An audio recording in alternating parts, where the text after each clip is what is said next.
By the time I got some content up here, but this one with a purpose.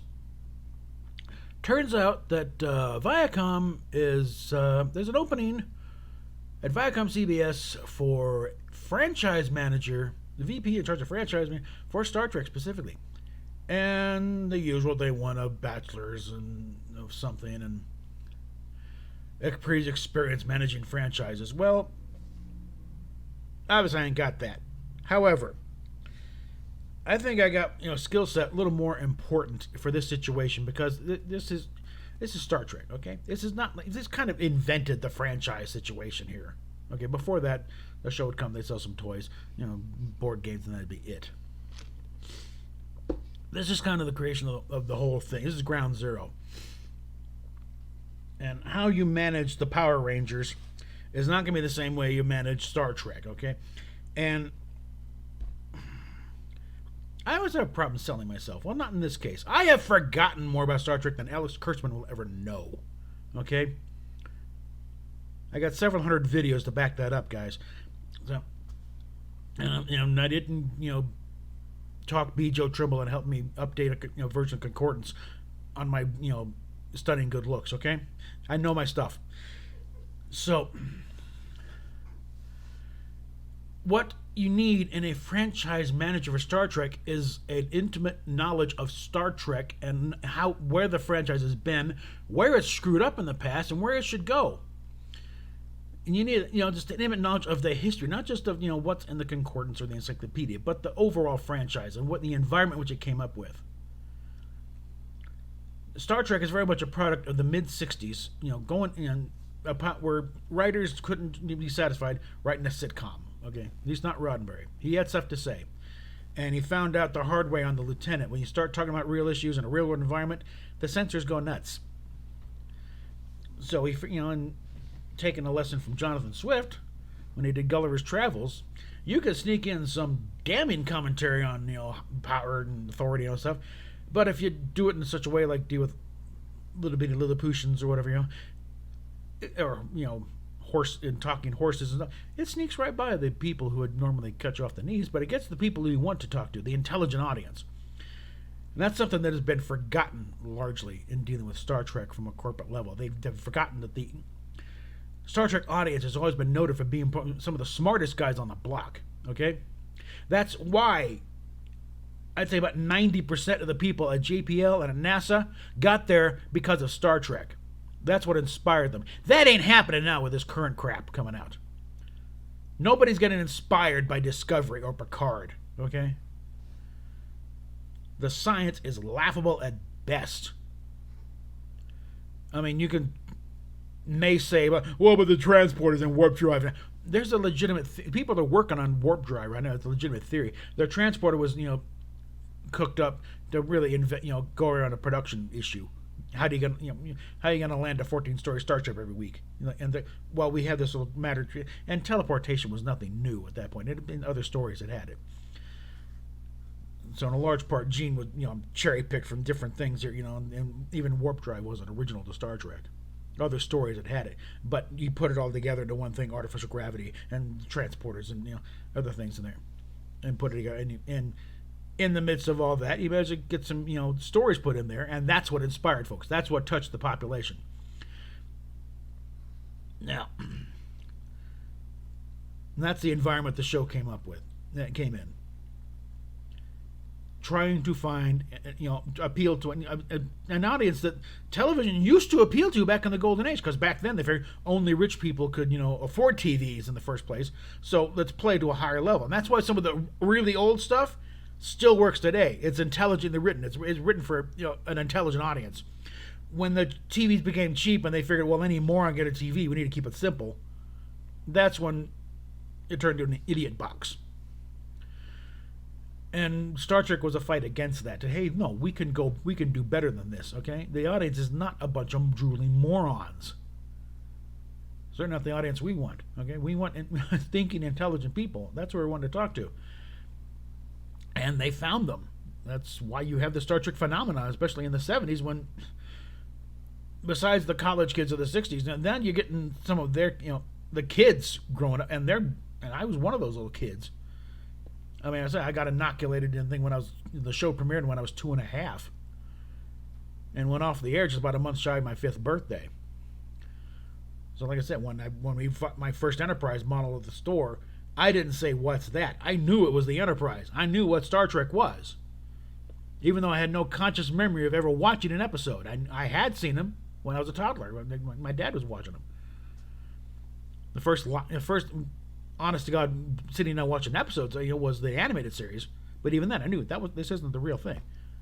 So I was jumping down when the big syndication deal in the '70s happened, and okay, now I can watch them directly, instead of just reading about them in a couple of books. And I was in there with the Star Trek Well Committee and the letter writing stuff and stuff.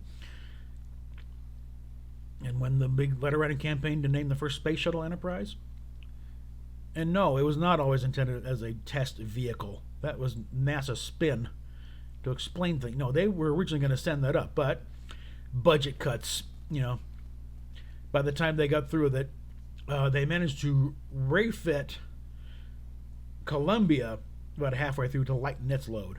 So because the launch vehicle it was on was suddenly not as powered as it was originally intended for.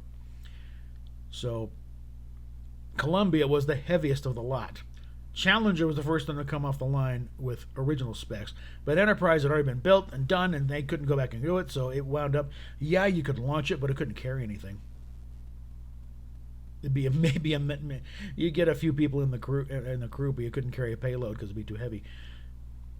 But that's beside the point. I know the history, okay, and I know the environment and the surrounding history of it. I remember, about Nichelle Nichols doing recruiting drives for women and minorities to join the astronaut corps. And then, when we finally got the thing going, and the back and forth between was going to be a movie or a TV show or a big budget movie or a midget budget, and yada yada yada yada yada, and the Paramount Television service is going to come, and then it's like, no, never mind. And had all these stories and say, okay, we're going to do a movie, and the monthly dispatches on Starlog magazine from Susan Sack in her column about what they're doing and how's it going along, and it wound up being the most expensive movie ever made at that point. With the Apostles, Cleopatra actually, in just raw numbers, was about the same thing, but that was probably about 15 years earlier, and damn near destroyed the studio in the process. So, but again, when Star Trek Motion Picture, they added on the cost of the Phase 2 aborted series, so it really wasn't fair to call that.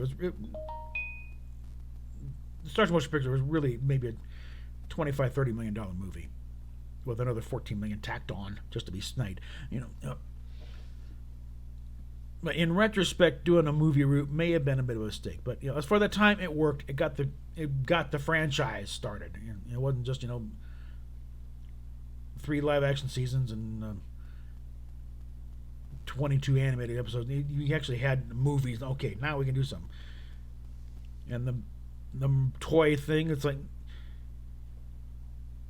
the merchandising was sort of spotty on there, but then when you got Star Trek 2, you think that should have been a juggernaut. But the thing is, all the licensees, we got burned on the last episode, on the last movie. No thanks you. So when you got an uneven thing like that, you got problems merchandising because they're based on the last movie. The last movie was a dog. Doesn't matter if your next movie is the best thing since sliced bread. They're not going to jump on board. It took years to get decent toys. It took till the '90s till they started doing decent, toys for those first few movies. And I remember at StarCon Denver in the '87, I was home on leave from the Air Force. Richard Arnold had just done his big presentation of what's coming up with this Star Trek Next Generation thing and little slides of the different characters. Nichelle Nichols came up next. And she went in. The first thing she said when she came out, like, I didn't realize until this moment, you've won. You won it. It's back on TV. You guys won. And big uproarious applause from the audience there, a few thousand, crazy fans. So that we did win. Damn, yay us. Okay. And seeing the comm badges down the dealer's room, like, this is what they're going with. They look a little cheesy, but You've grown on after my own, but no, this is what Majel said. Oh, okay, fine. and following along through the remaining movies and Next Gen and DS9 and stuff, and seeing when merchandising actually became successful, when you had a line of figures that sold like hotcakes and other things and ships and props. I've seen when it works, and I've seen when it don't. When the products are not up to standards, they're like you had a great thing going. The phaser, a little bulky, but it worked. And for only $20, it's certainly a lot better than trying to get one of those $100 resin castings you couldn't do anything with at the convention. Now since then, Artist Island was dwarfed that is because you actually take out the phaser one, so it's properly sized. So there are things that have gotten much better since then. And fortunately, they're still capitalizing on it because they've come with other props. I'm still waiting for someone to step up to the plate and do a phaser rifle. I want an original series phaser rifle. I don't want to pay $300 for one. But as far as the current status of the franchise goes, it's a mess. I blame JJ for starting this thing off, but not entirely, because he at least had the sense to put his declaratively in an alternate timeline. Within this is why it's different, because it's an alternate timeline. I have to carry a little further. I'll do another video on that, on how time flows and the things and different timelines in the Star Trek universe, and how you can work everything together to not necessarily a cohesive whole, but at least I'm going to explain it a bit. But Kurtzman took that ball and, of course, didn't quite get all the memos, and he's trying to pass his crap off as main lines. I know, because one of the first things I would do in charge is make a declared statement. Discovery, Picard, Strange New Worlds, they are an alternate timeline. Might lay out how it works in there, or I might leave it to the fans to figure it out for themselves, but it would be made abundantly clear. No, this is not mainline canonical Star Trek. It's its own little universe. It's its own canon. And if you guys want to do, because clearly it has fans. I question the taste and the mill and the capacity of these fans, but they got fans. So, okay, here's your version of Star Trek. Leave the rest of us alone. But, okay. For instance, there are very comprehensive tech manuals out there about how starships work regarding the original series and Next Generation and all that stuff. I defy anyone to come up with one for Discovery stuff that makes a lick of sense, because that show, forget even being consistent with the original show or Next Generation, it's not even consistent to itself. It contradicts itself within individual episodes. And I'm not sure how much of the franchise managers have any control over that aspect, over the the quality and the consistency of the writing in the shows. That's up to the producers to worry about. But I think it would be the purview of the franchise manager to how it affects the rest of the franchise, and it's not doing well. Okay, it's dragging down the entire brand. Original series and Next Gen stuff is not selling because of the influence of this crap. So it'd have to, and partially because they keep pushing this thing of, no, this isn't real, it's real. We just change no, you don't change the look. You change the look, you change the canon. Because a big part of canon is the appearance of things.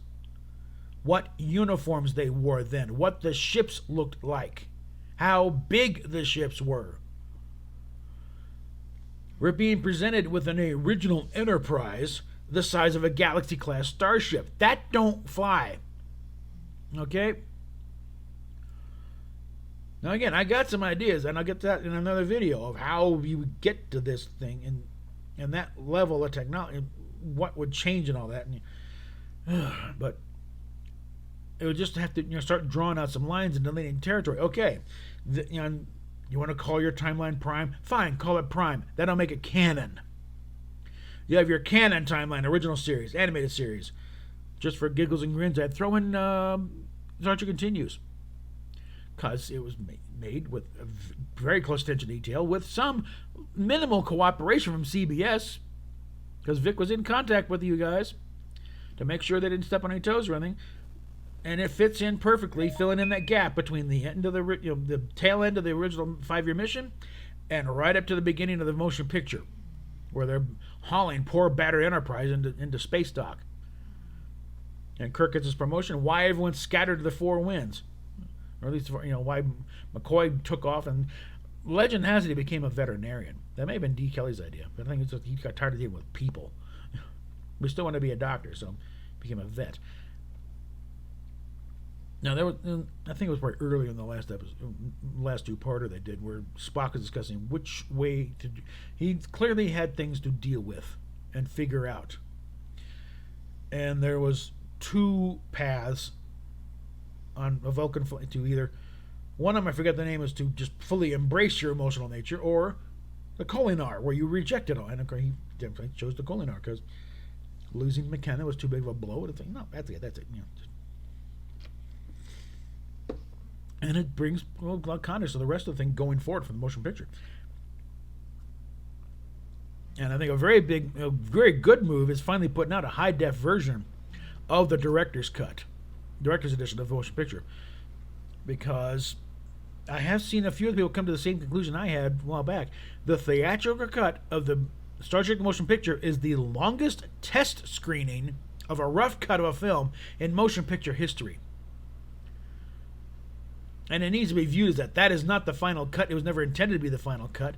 And Bob Weiss put his foot down in 2001 when they wanted to put on Blu-ray, and they wanted his cooperation. No, not unless I get my final cut, which was in my contract. It's always in his contract. He gets final cut. They denied him final cut because they had to get that damn release date. So they couldn't go back and do reshoots, but you're stuck with the footage you got. So the director's edition is as close as we're going to get to a final cut, but it cleans up a lot. Okay, if you haven't seen it, track it down. Right now, it's only on DVD. It's very distinctive. The rest of the director's cut movies are in like silver packaging, and motion pictures in more gold, so I can pick it out of a crowd. And the thing is also, you got a lot of stuff, because previously Bob Weiss refused to even discuss Star Trek motion picture because it was unfinished business, and it kind of stuck in his craw. Now that they finally did it, he was George Bernard Shaw going on about that stuff they want to do, and they brought us back. They old storyboard thing of what Vulcan looked like. Vulcan looked like Vulcan again. There was no big giant moon on a place where Vulcan has no moon, Mr. Uhura. Okay, let's live up to that. That was a very declarative statement on Spock's part. Make it true, and they did. And that's why I have no use for the theatrical cut anymore. So, but yeah, that's the kind of stuff they need to keep doing and doing right. So yeah, delineate boundaries first. Which stuff is this universe? What part is that? And what is another universe? Lower Decks. I haven't finished watching Prodigy, but I got issues with that, and that's something I would also put these guys on the carpet about regarding Prodigy. Is nail down some of these issues, but and I got an idea or two I could throw their way. So how about this? Okay, make me happy. Okay, make me want to merchandise this show. But Lower Decks the only one where I would tell Mike, my man, go nuts. You know what you're doing. This is a merchandisable show. We'll go with it. I will get that contract with Polar Lights to do a model of the Cerritos. Okay. Do it in 1/1000 and 350. Let's go with this. I like it. And frankly, on the purist side, frankly, some of these guys need to have their noses tweaked a little bit. But let's have a little fun here with the show, for God's sakes. Lower Decks hits all the things. It's very true to the universe it's set in, but it's also not so it's having fun with it, okay? But you've got some very serious things going on there. The Pakled becoming a force to be dealt with. That's not a small thing, and it's done very well. And it's also explained very well with a renegade Klingon commander who wanted to stir up trouble but keeping the Empire out of it. Use the Pakleds. They're dumb enough to fall for it, and they're dumb enough to actually follow through on it with supplying some weapons and go nuts. And I'll bet you that this Klingon commander also was part of this getting Captain Freeman set up in case something blows up. We'll blame her. And the Lower Decks is doing good. They are following the rule, and also hopefully telling the rest of the Trekkie world, lighten up. This wasn't supposed to be, a cold, dark, this is how we should live. And like, no. Even Roddenberry said not every episode has to be, deep, dark lesson. We can have a little fun, okay? And again, it's actually expanded our knowledge of Starfleet. You got to have guys doing the grunt work. These are the guys doing the grunt work. This is the division of Starfleet you don't hear about. These are the guys who come in afterwards and set up things, and, deliver the pizzas in the mail. So yeah, Lower Decks, you're fine. And again, it'd be like, there may be a few questions, but I would not give them any program notes. You should do that, except a suggestion. I think, like, if we got the 50th anniversary of the animated series coming up soon. I would like to see a crossover with that in Lower Decks. That's perfect, and somehow where they, go back in time to that period, and suddenly everything is that same filmation, animation style. That would be hilarious. Okay, but that's another thing for another time. And going forward, I'm not sure how you can really merchandise Discovery, because it's rated M for mature, so you really can't, in all honesty, market this thing for kids. It is not a family-friendly show. It never has been. The gratuitous use of the F-bomb here and there, and just cussing each other. They really didn't do that much. And they even addressed it a time or two in the thing of, how we don't talk like that anymore. Picard is also a pretty depressing show. You can also tell that a lot of stuff they're doing is for budgetary reasons. He brought them back to present day Earth to try and do. Well, yeah, because now they don't have to build any elaborate sets. You set it in present day. Suddenly, Seven is not another, doesn't have her implants anymore. Yeah, that saves a few $100 every day. You don't have to go, be constantly making new prosthetics, because those wear out. It's latex; they wear out pretty quick. So you're constantly going through them. So you don't have to do that. That saves some pennies here and there. Saves time for Jerry Ryan on the makeup chair. Just makeup, boom, you're done in 15 minutes. Instead of a couple of hours while she's sits there taking a nap while you're gluing all this stuff to her face and her hands.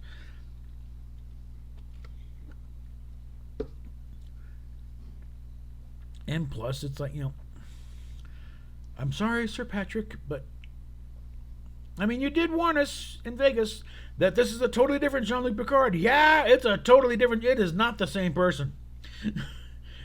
And not just because time has changed. No, it is not the same person. This is not, If Jean-Luc Picard, even at the very end of, let's say, from Nemesis, were to meet the Jean-Luc Picard of this series, he would bitch slap him like, how dare you? And also, also the big thing with the whole setup of Picard is, they kept referencing the episode Measure of a Man, but also became abundantly clear they never actually watched the episode, because the entire premise of the show totally betrays the point of that episode. That episode established rights for sentient androids and other robotic type things. And we're presented with a Starfleet that totally ignores that legal precedent. And the actor who played whatever that doctor's name is, again, I can look it up. Braxton, whatever. He's still around. I think he's teaching acting class here in this college, but he certainly could have been brought back to play him again. But no, we'll get somebody else who looks nothing like him, because we're going to kill him off in 2 episodes anyway. It's a bunch of murderous cutthroats, and we're supposed to look up to these guys? And the whole thing about Data, if you had his file and his total memories, and this supposed son of Dr. Sung, who we never heard about, and also the whole point of creating Data is because he and Juliana couldn't have kids or whatever, and suddenly they have a son. Where the hell did this come from? It's kind of thing of like, who the hell plots this shit out? But no matter. He's cranking out androids all over the place. He couldn't bother to crank one out for Data and upload the files to that? No, he's going to keep them in a hard drive forever. That makes no sense, okay? Makes no story sense whatsoever. And as far as Data growing old, in that same episode where we met Data's mother, quote unquote, Juliana, Dr. Crusher mentions that this android, just like Data, has an aging protocol, which was a rather ingenious way of explaining why Data looks older than he did at Encounter at Farpoint. He's programmed to age slightly as the years go on. They had covered it. It was taken into account, and they totally forgot about it by the time we get to this nonsense. So there was no, even today, there's no reason why you could not just open up, some kind of thing, and there's Data. Yeah, and why does he look older? Because there's an aging protocol for the comfort of those around him, so he would age along with them, albeit slowly and probably plateau at a point. But he wouldn't be constantly the always youthful android while everyone else is going to decrepitude. He would age a bit. There would be some sagging and wrinkles and stuff. And so it's like, stuff has been already, standard response in like a courtroom, and someone objects, and just like asked and answered, move along,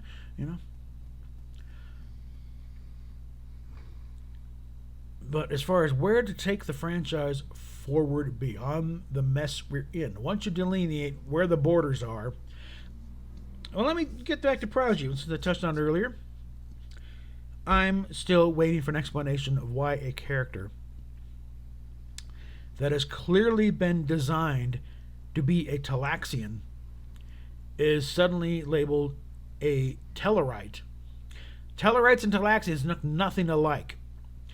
Jankum Pog is, by appearances, is clearly a Talaxian. He's got the mohawk, he's got the kind of mutton chop there, he's got the spots on the side, and the notch in the nose. That is not Tellarite, that is Talaxian. Look at Neelix. This looks like his chubby younger kid, okay? Now, yeah, there are ways to, you could probably explain this thing somehow, that, he has altered his appearance to look like a Talaxian to blend in. That's one way. Or he's part Talaxian, or part Tellarite, part Talaxian, because who knows. But they also reference that he was on a sleeper ship. So, okay, well, there goes that idea. So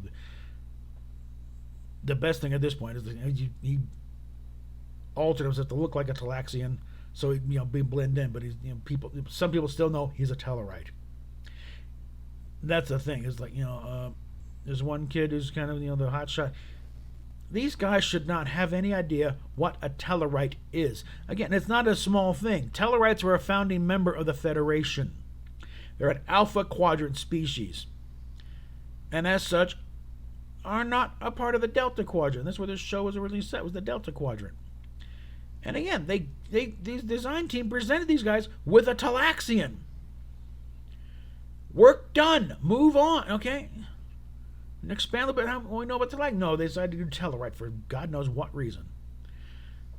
So yeah, you better work yourself out of that little logical hole, or you guys will be in trouble being thrown into the alternate timeline with the other crap. Okay.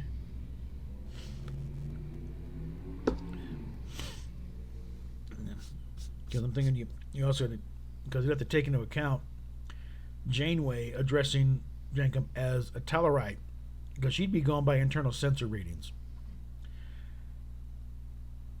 And again, by outward appearance, he looks Tellarite. No, he looks Talaxian. So only by going the internal readings will they pick out that he's a Tellarite.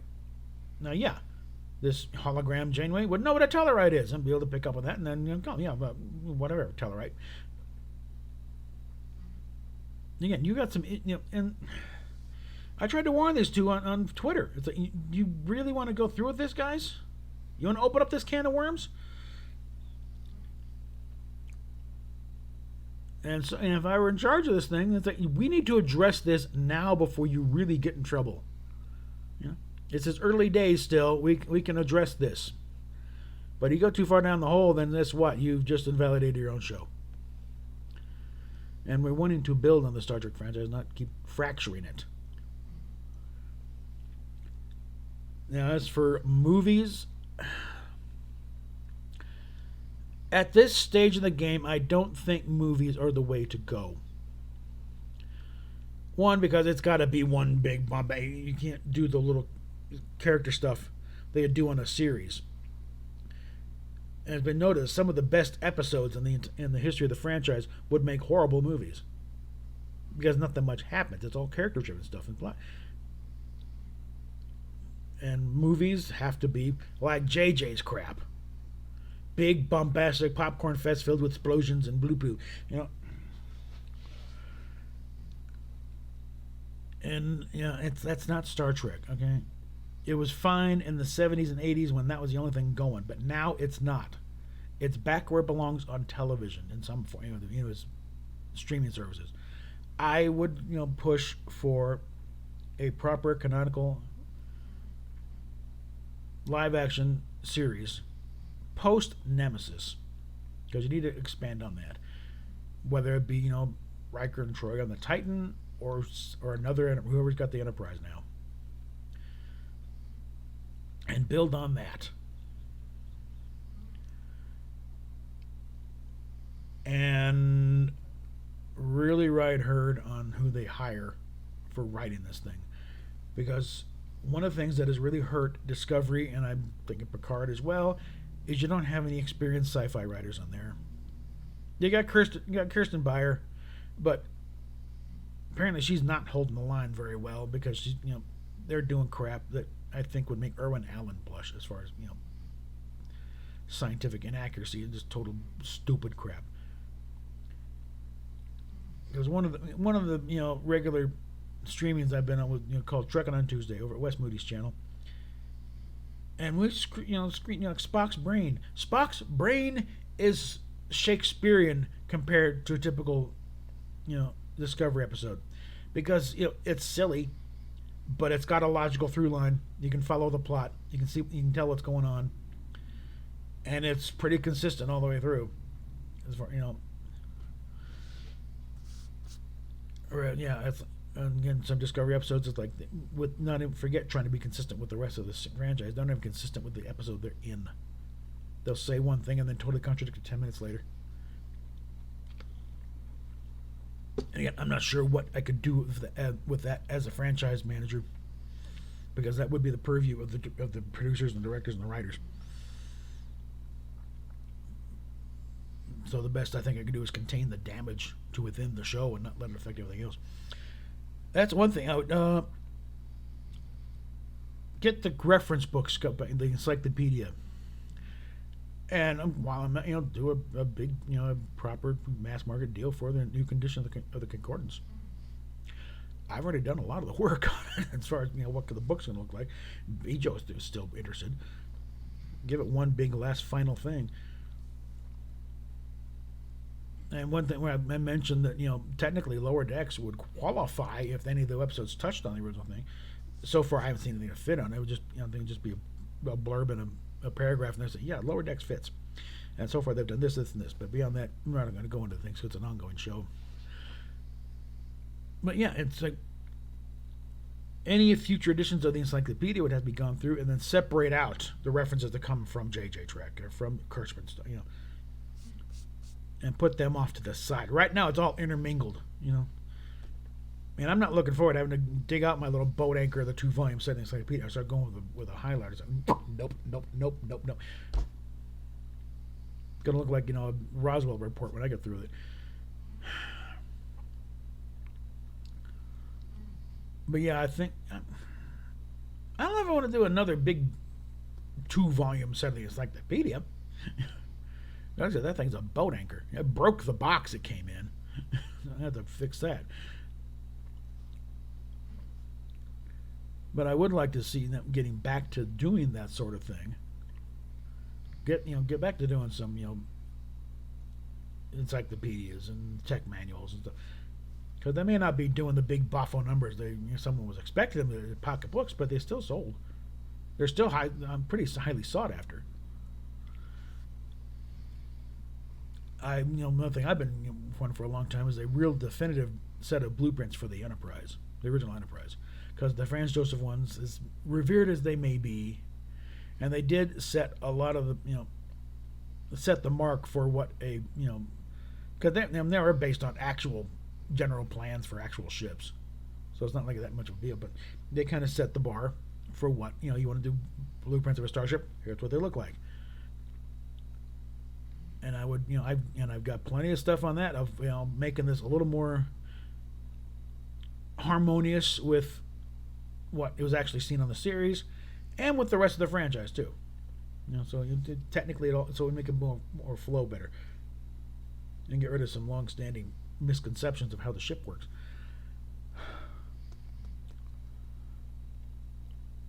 But that is, that's pretty much what I would, how I would see if I, because I've done a few episodes before. If I were in charge of this is it. Someone at Viacom sees this and say, okay. In fact, I'm going to attach a link to this video in my application. Just the worst thing to say is no one laughed maniacally in my face, but someone has decided, let's take a chance on this old fart. Okay, he seems to know what he's talking about. And if he doesn't, we'll fire him 2 weeks later and bring in somebody else.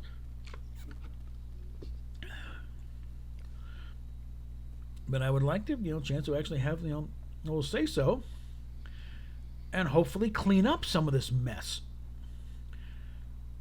Because as much happy talk as I've heard about John Van Citters and previous people who've been, they've still let the shows kind of run rampant here and muck things up. Someone needs to put their foot down and say, no, this is where your influence stops, okay? This is your little playground. You want to do this thing, fine. I'm going to control how you run your show, but I can't control what you do, how what you do affects the rest of the franchise. And so line it off. Okay, yeah, you're not, if you want to be considered mainline, in canon with the rest of stuff, here's what you got to do. You need to do this. You need to change this design. You need to bring this, change this little bit of history.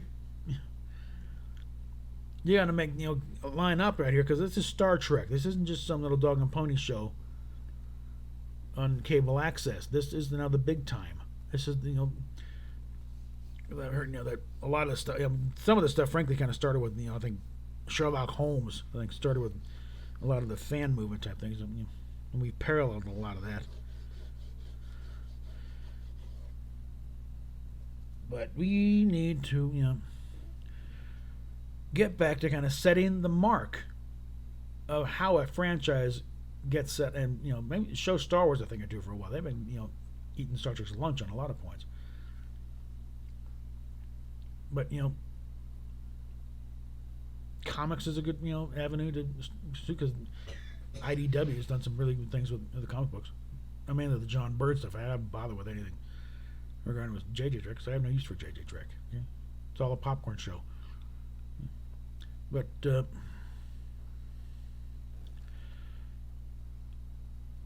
yeah, that's pretty. To try and expand. Main thing is enough with the prequels. Okay, that's one thing that that they have going for it, and on Lower Decks is they are post Nemesis. They are going forward in this timeline. I'm not counting Picard, because again, I consider Picard the same alternate timeline as Discovery. They've locked themselves in that when they had that scene in where Picard showed up at Starfleet headquarters, and there's a hologram overhead of the Disco Prize. It's like, well, that's it. Wrong timeline, guys. You ain't it. And again, that was the whole thing. This is not the same Starfleet we were used to. This is definitely not the same Picard. That ain't the Enterprise, was it? And I know a lot of this stuff was necessitated because of the separation in the franchise between CBS and Paramount for all those years, where certain people had a vested interest and getting paid made sure that their stuff was at least 25% different so that they can market it and get the money themselves, not have to pay out, stuff to CBS. Well, that resulted in the mess we have now, where we got two different things here claiming to be, mainline, but the one side's got over 50 years of history to back it up, and the other one's just on their say-so. Doesn't work that way. So, okay, we got on about 40 minutes here. That's long enough to make a point. Okay, I got some ideas. I think it'd be a good match. At least it'd be fun for a while. As far as, well, what about previous? Yeah, I could hire somebody with the nuts and bolts of getting this done, getting that deal signed up there. But you need someone mainly at the top of this thing with the overall vision to go through. Steve Jobs was not an engineer. He didn't write code. He was the guy who came up with the idea. How about if we were to just condense the thing down to something like this? That's how you got the iPod and the iPhone and iPads. Because he put the idea, and he hired engineers to make it happen. Roddenberry's a lot of the same way. He's the one who just had the general idea out there, and he'd bring in writers and designers to make it work. You don't have to do the whole thing yourself. That's a little message to Michael Burnham, to the writers. You don't have to go out of the ship during a red alert and fly the stupid work pod yourself. You get a droid to do some of these swarm of service droids. You get an ensign in engineering who's not doing anything. Get him out there, do it. You don't leave the ship and do it yourself. Okay? You're the captain. You're the one in authority. Delegate. That sort of thing. And that's what these positions seem to me. You're supposed to be in charge and have the overall vision of what you want to do with the franchise and how to keep it on the keel. You shouldn't have to be able to actually do the deals yourself. You hire somebody else to do that for you. You get involved when you have to, and they want to hear the guy in charge. But you have some MBA come in and then work out the finer details. Get the bean counters, number crunchers when they're needed. You've had enough of bean counters, number crunchers being in charge of these things, because they may be able to figure a nice little tax dodge and where to put the funding and we can maximize it all, but they have no creative vision whatsoever. We've had enough of that. Okay, so that's my pitch, and if anybody wants to chime in on my behalf, feel free to. Meanwhile, I'll talk at you later.